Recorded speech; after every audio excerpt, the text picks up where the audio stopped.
जागतिक श्रवण दिन दरवर्षी 3 मार्च रोजी साजरा केला जातो. 2.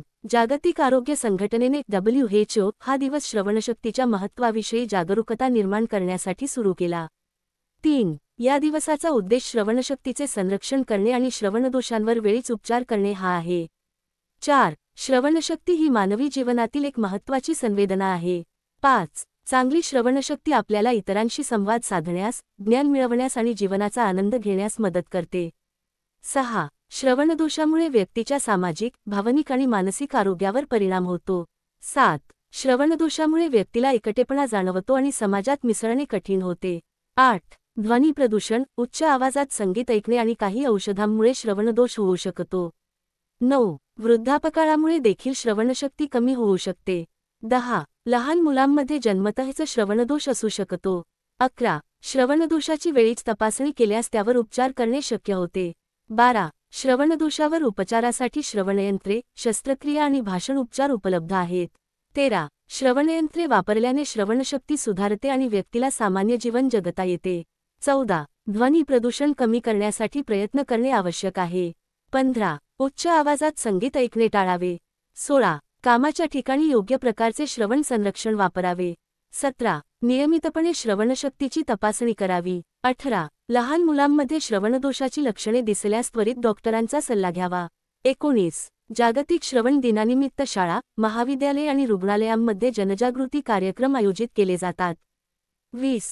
या कार्यक्रमांमध्ये श्रवणशक्तीचे महत्त्व आणि श्रवणदोषांवर उपचार याविषयी माहिती दिली जाते. 21. जागतिक आरोग्य संघटनेने सुरक्षित ऐका, आयुष्यभर ऐका, to hear for life, listen with care ही मोहीम सुरू केली आहे. 22. या मोहिमेचा उद्देश लोकांना सुरक्षितपणे संगीत ऐकण्यासाठी प्रोत्साहित करणे आहे. 23. श्रवणशक्तीचे संरक्षण करण्यासाठी योग्य प्रकारचे हेडफोन वापरावेत. 24. हेडफोनचा आवाज कमी ठेवावा. 25. दीर्घकाळ उच्च आवाजात संगीत ऐकणे टाळावे. 26. श्रवणदोषाविषयी माहिती देण्यासाठी विविध संस्था कार्यरत आहेत. 27. या संस्था लोकांना श्रवणयंत्रे आणि उपचारांसाठी मदत करतात. 28. श्रवणदोषाविषयी जागरूकता निर्माण करण्यासाठी प्रसारमाध्यमांचा उपयोग करावा. 29. श्रवणदोषाविषयी माहिती देणारे लेख, बातम्या आणि कार्यक्रम प्रसारित करावेत. 30. श्रवणदोषाविषयी समाजात असलेले गैरसमज दूर करणे आवश्यक आहे. 31. श्रवणदोष असलेल्या व्यक्तींना समाजात समान संधी मिळायला हवी. 32. श्रवणदोष असलेल्या व्यक्तींना आत्मविश्वास वाढवण्यासाठी मदत करावी. 33. श्रवणदोषाविषयी माहिती देणारी पुस्तके आणि पुस्तिका उपलब्ध आहेत. 34. श्रवणदोष असलेल्या व्यक्तींसाठी विशेष शाळा आणि प्रशिक्षण केंद्रे आहेत. 35. श्रवणदोषाविषयी संशोधन करणे आवश्यक आहे. 36. श्रवणदोषावर नवीन उपचार शोधण्यासाठी प्रयत्न करावेत. 37. श्रवणशक्तीचे संरक्षण करणे हे आपले कर्तव्य आहे. 38. जागतिक श्रवण दिनानिमित्त आपण सर्वांनी श्रवणशक्तीच्या महत्त्वाविषयी जागरूक व्हावे. 39. आपल्या कुटुंबातील आणि मित्रांमधील लोकांना श्रवणशक्तीचे संरक्षण करण्यासाठी प्रोत्साहित करावे. 40. श्रवणदोषाविषयी माहिती देण्यासाठी समाज माध्यमांचा उपयोग करावा. 41. श्रवणदोषाविषयी माहिती देणारे व्हिडिओ आणि पोस्ट शेअर करावेत. 42. श्रवणदोषाविषयी जनजागृती करण्यासाठी रॅली आणि पदयात्रा आयोजित कराव्यात. 43. श्रवणदोषाविषयी माहिती देणारे फलक आणि पोस्टर्स लावावेत.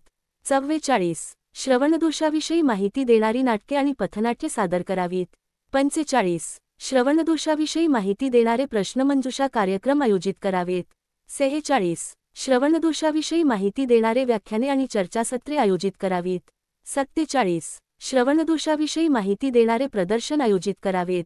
48. श्रवणदोषाविषयी माहिती देणारे चित्रकला आणि निबंध स्पर्धा आयोजित करावीत. 49. श्रवणदोषाविषयी माहिती देणारे गीत आणि कविता सादर करावीत. 50. जागतिक श्रवण दिन हा श्रवणशक्तीच्या महत्त्वाविषयी जागरूकता निर्माण करण्याचा एक महत्त्वाचा दिवस आहे.